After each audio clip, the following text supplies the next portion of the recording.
Assalamualaikum warahmatullahi wabarakatuh. Nama saya Tiida Fabriani dengan NIM 152010048. Di sini saya akan menjawab pertanyaan soal UAS dari mata kuliah pengembangan kurikulum.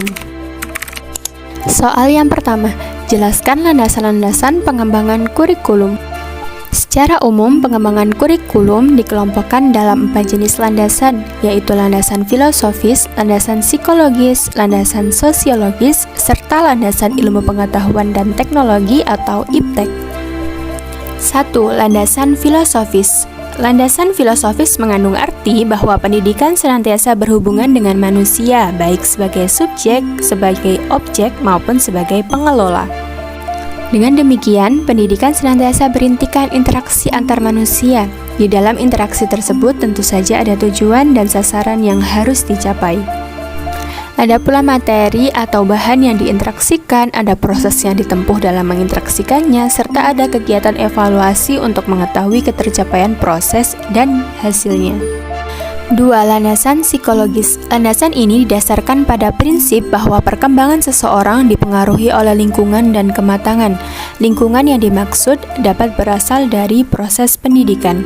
Kurikulum sebagai alat untuk mencapai tujuan dalam pendidikan tentu saja berkaitan dengan proses perubahan yang terjadi pada peserta didik. Dengan adanya kurikulum, diharapkan perubahan yang terjadi pada peserta didik dapat membentuk kemampuan atau kompetensi aktual maupun potensial.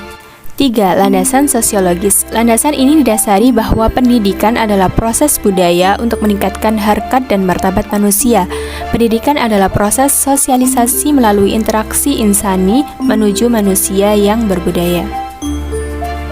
Dalam konteks inilah anak didik dihadapkan dengan budaya manusia, dibina dan dikembangkan sesuai dengan nilai budayanya serta dipupuk kemampuan dirinya menjadi manusia.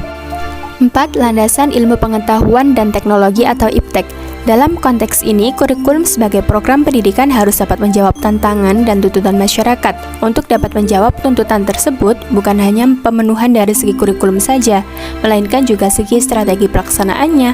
Oleh karena itu, guru, pembina, dan pelaksana kurikulum dituntut lebih peka mengantisipasi perkembangan masyarakat agar apa yang diberikan kepada siswa relevan dan berguna bagi kehidupannya di masyarakat. Lanjut ke soal yang kedua, jelaskan apa yang dimaksud evaluasi kurikulum dan tujuannya.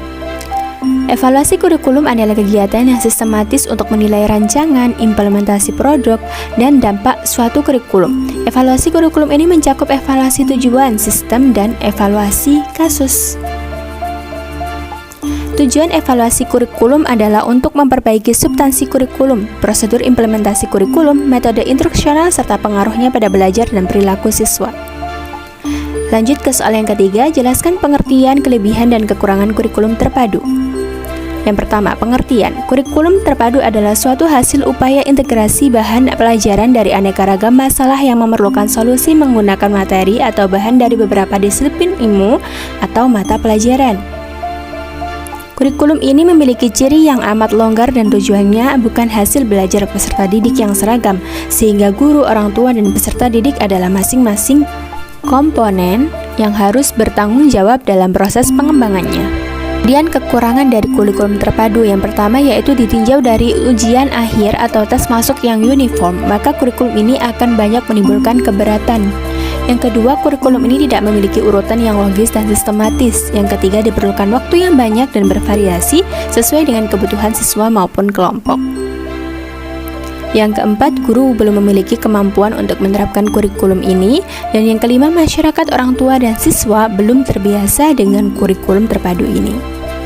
Lanjut ke kelebihan. Yang pertama, mempelajari bahan pelajaran melalui pemecahan masalah dengan cara memadukan beberapa mata pelajaran secara menyeluruh dalam menyelesaikan suatu topik atau permasalahan.